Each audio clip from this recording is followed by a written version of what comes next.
quand l'esprit de vérité sera venu, il vous conduira. Bonjour une fois de plus.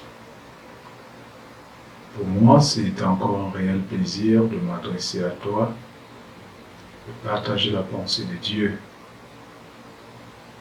Vous savez, il y a eu un temps dans la Bible où la parole de Dieu était rare. Et la Bible décrit le style de vie qu'il y avait.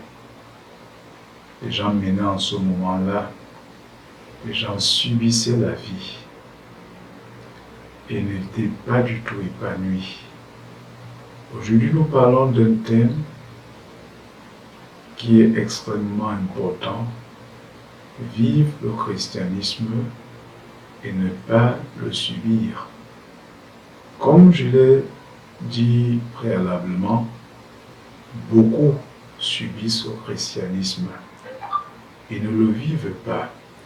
Et c'est la raison pour laquelle beaucoup de gens ont du mal à se convertir, à se tourner vers le Seigneur.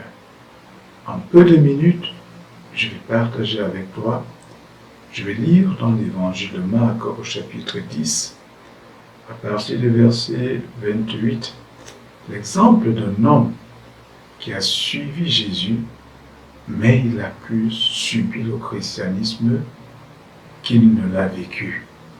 Et je rappelle qu'il est entré dans le christianisme, dans la vie véritable du christianisme, juste après, avant la mort de Jésus. Et ici, donc, voilà ce que Jésus va dire suite à un entretien avec ses disciples, notamment la personne de Pierre, qui avait une préoccupation qui était légitime. Il dit, Pierre se mit à lui dire, « Voici, nous avons tout quitté et nous t'avons suivi. » Il fait une déclaration qui est forte.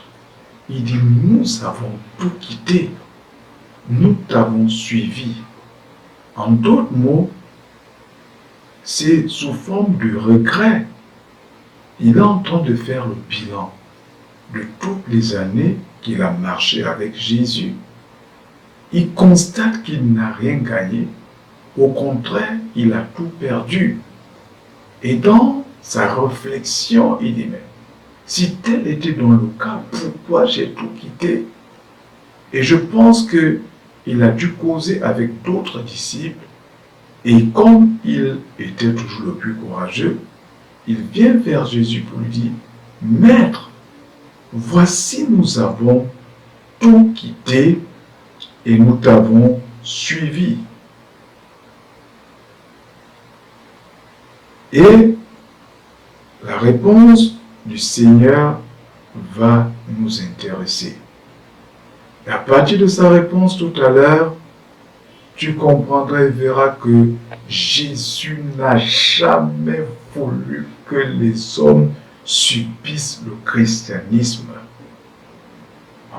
De la même manière, Dieu n'avait jamais permis que Adam et Ève subissent la vie dans le jardin d'Éden.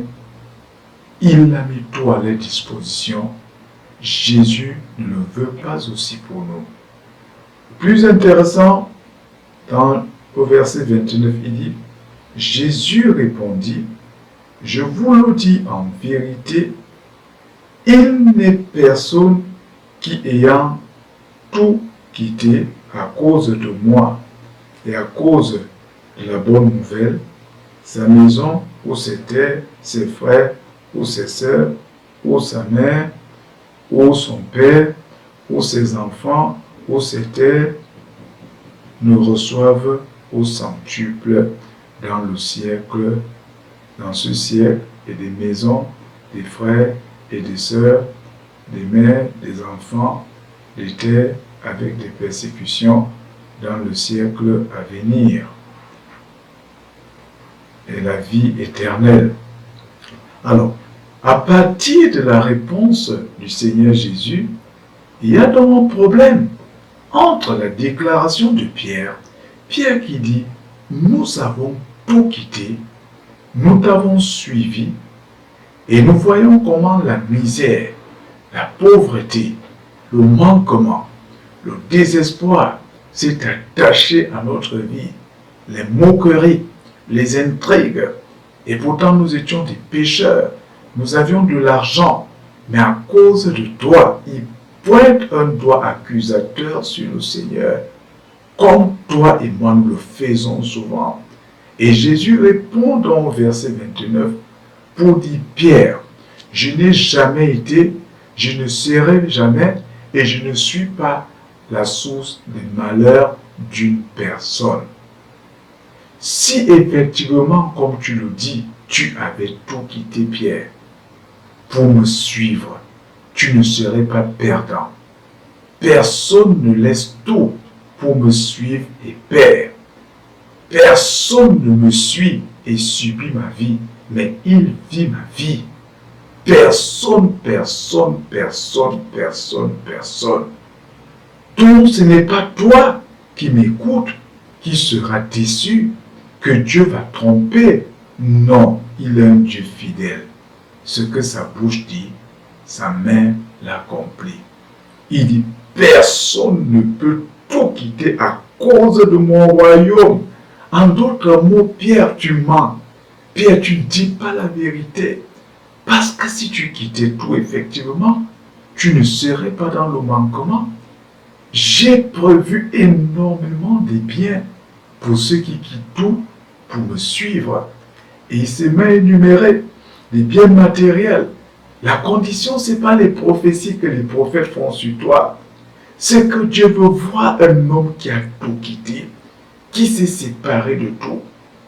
Pierre a quitté seulement la pêche, mais il n'a pas quitté le mensonge. Pierre a quitté la pêche, mais il n'a pas quitté l'immoralité. Pierre a quitté la pêche, mais il y a beaucoup de choses auxquelles il est resté sérieusement attaché, qui faisaient en sorte qu'il vive dans le péché, qu'il vive séparé de Dieu, donc privé de recevoir ce que Dieu a préparé pour lui. Et c'est pour ça que Jésus se met donc à énumérer les choses qu'on doit gagner quand on le suit. Et vous comprenez à partir de ces choses que Dieu cite, il est en train de dire le christianisme est une vie, n'est-ce pas, épanouie.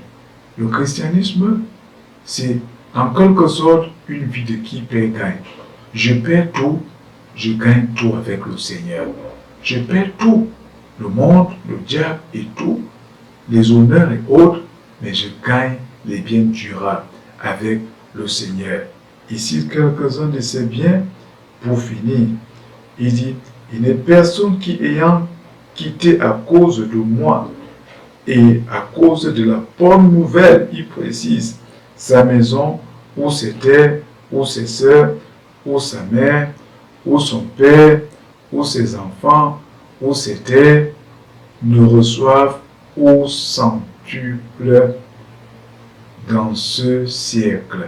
Imaginez-vous que je reçoive des frères au centuple. Je suis un homme heureux. Imaginez-vous que je reçoive au centuple des terres. Je suis un homme heureux. Imaginez-vous les mamans que j'ai dans le Seigneur. Imaginez-vous les papas et les frères et sœurs que j'ai dans le Seigneur. La parole est vraie. La richesse d'un homme, ce sont les hommes autour de lui. Lorsqu'on a des hommes autour de soi, on est riche. Et Jésus dit, tu ne vas rien perdre, mais au contraire, tu vas gagner, n'est-ce pas, au centuple. Alors, la volonté de Dieu n'est pas que tu subisses le christianisme. Nous sommes en 2020. Mets-le à l'épreuve. Prends l'engagement ferme de ne pas seulement confesser comme Pierre, parce que beaucoup sont juste au niveau de la confession. Seigneur, j'ai tout abandonné pour toi. Mais quand Dieu te regarde, il sait que tu n'as jamais rien abandonné. Alors, détourne-toi de tout le reste. Reviens à Jésus.